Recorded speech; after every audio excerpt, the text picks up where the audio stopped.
Good morning. Today we're going to be looking at our first short read in StudySync. I'm going to lead you through each one of the sections that we're going to be working on today so that you can successfully complete your assignment. Today's lesson is entitled Bario Boy. On tab number 1, labeled Introduction, you're going to notice that there is an audio tab. When you select the audio tab, it is going to play for you and read for you the words that are found in the introduction. So selecting the audio tab is going to play the introduction that is found on the page. For the rights of farm workers. The second part of the introduction is the video. Each of our StudySync sections are going to have embedded videos, which are going to help us to better understand the story. If you click this arrow, you'll be able to play the introductory video.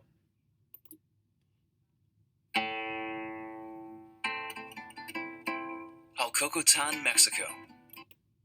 You'll notice here on the bottom, you have your volume.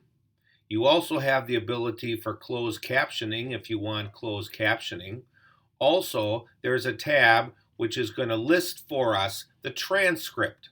Now, you may not need that transcript, nor may you want the closed caption, but be aware that those things are there. Also, there's a tab which permits you to make the video full screen. In the midst of the Mexican Revolution. When I deselect, it goes back to my normal screen. Tab number 1 is the introduction.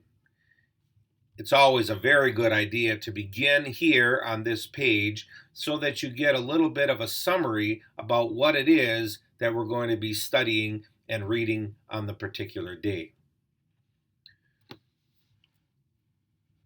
Working toward being successful on our map tests, section number 2 gives us vocabulary. One of the big goals and portions of our English language arts map testing is doing something which is called text-dependent vocabulary. In other words, you need to be able to decipher, to figure out from the text vocabulary that is inserted into the sentences.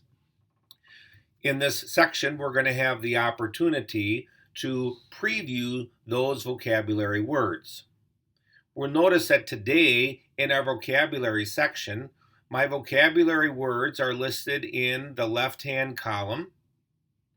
In the next column, it tells us what part of speech it is. Is it a person, place, thing, noun? Does it describe a noun, adjective, or is it an action verb? Then the definition. Here is where you look up above and you see that there are possible definitions. So you look at anchorage, formidable, down to the bottom, mobilize. And if you think that the definition for formidable is to put into movement, you place that there. Something that provides a sense of security or safety, if you think that goes here, you put it here. As you go down, you go, I made a mistake, I think I want to change that. Simply deselect, and you'll have an opportunity to move them around. Again, I think by trial and error, you're going to be able to select which ones go in here. If you're not real sure, well, you can always come back to this at a later time to do that.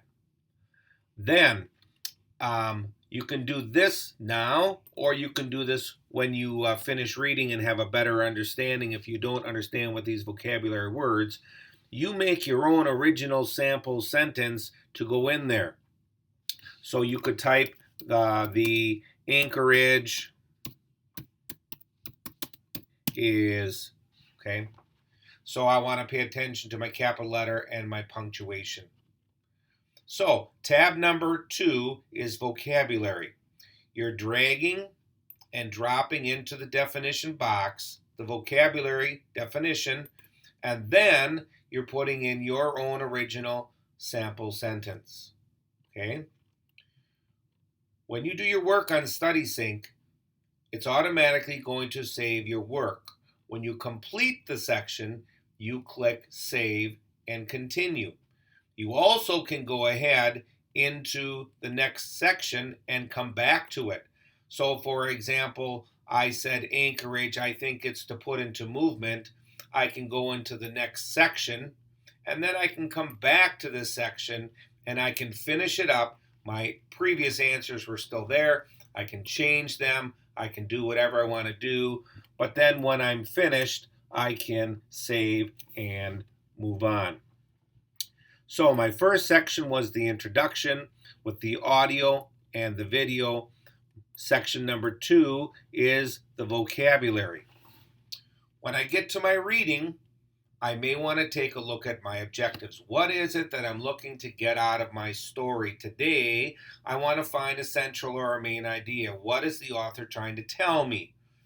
Secondly, I want to become familiar with relevant vocabulary. We call that text-dependent vocabulary. And thirdly, you're going to be responding to some questions. So you're going to be conversing by way of the page, your opinions and responses to the central or the main idea.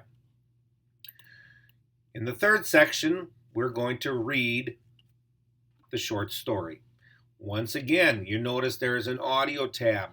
The summary that's found at the top of the page is going to be read for you. I strongly urge you to use this. This is going to guide you. This is going to keep you on track. Below that is the excerpt that we're going to be reading. Today, it's entitled Life in the Lower Part of Town. Once again, as we noticed in yesterday's assignment, there is an opportunity for you to annotate.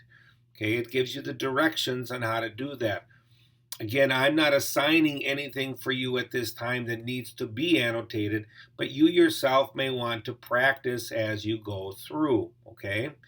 You're going to notice as you read through that there are some words that are in bold print. These words that are in bold print are those vocabulary words from section number 2.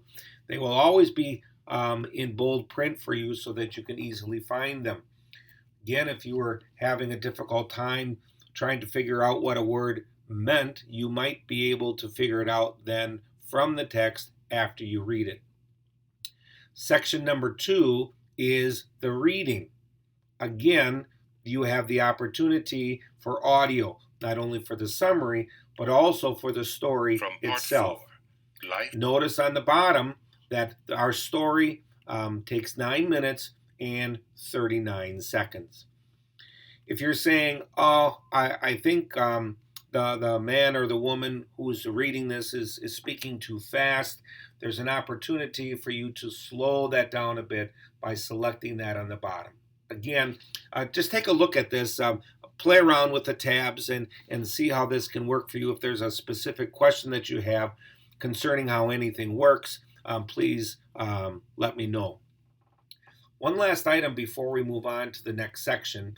You'll always see on our reading sections, whether they're really long or if they're short, there is a numbers section, and you notice when you click number, it's going to number our paragraphs, and this will be helpful because when we get to our questions later on, it may say refer to paragraph number, and having them numbered, it's easy to scroll down. Okay, here is paragraph number 14.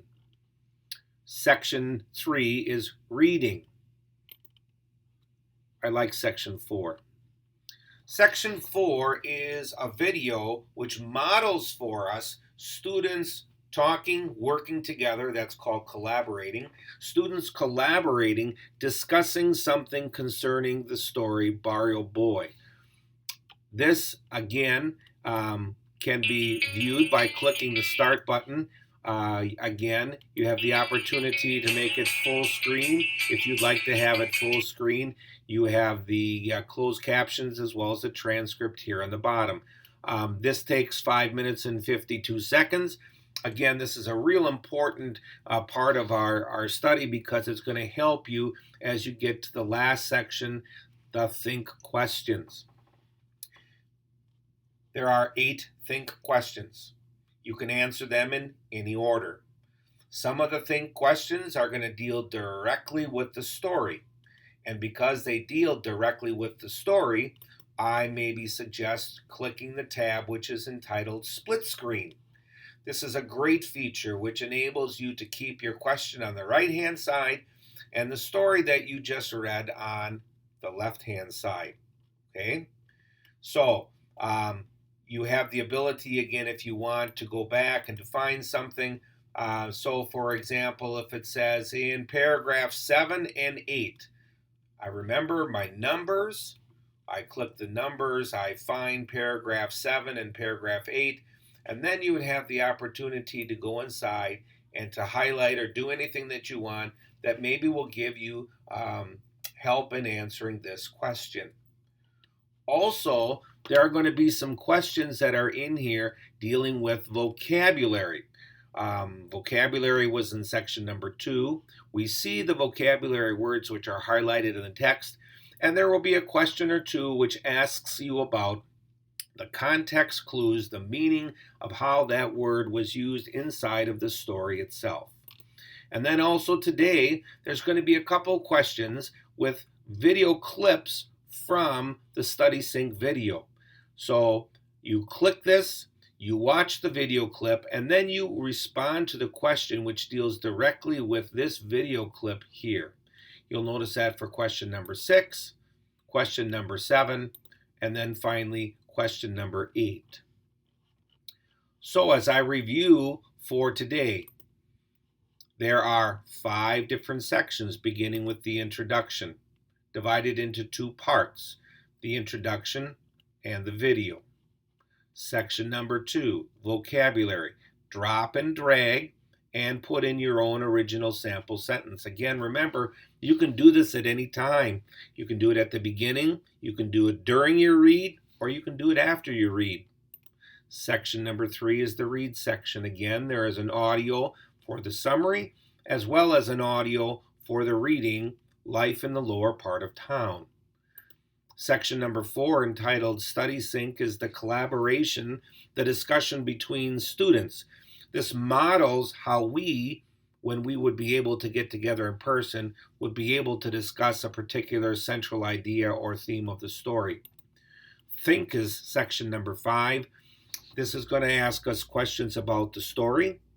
It's going to ask us questions concerning some of the vocabulary words. And then it's going to ask us some questions about number 4, section 4, the Study Sync video collaboration. When you finish your questions and you've put your responses in and you've finished up all the way down here to number 8, submit assignment. This is real important. And I'm going to highlight this. I'm going to mention this because I noticed that I didn't receive all the assignments from yesterday. However, I see under or next to some of your names in the list of assignments that I've received, it says unsubmitted. And when I click in there, I notice that you began your assignment. I noticed that some of you finished your assignment, but I think you forgot to click submit assignment. So if you would go back and double check to make certain you submitted your assignment. If you did submit your assignment and you did that yesterday, I've read your responses and I've left a score for you. And you'll be able to see after today that our first assignment will be entered into Study Sync under English Language Arts Ratings on GradeLink. A lot of information, guys. I understand that I wish we could be in person to go through this, but let's do the best we can. Again, flood me with questions. If there's something that you don't understand, please ask. Give it your best. Give it an honest effort, and we'll get through this. We'll talk soon. Have a great day.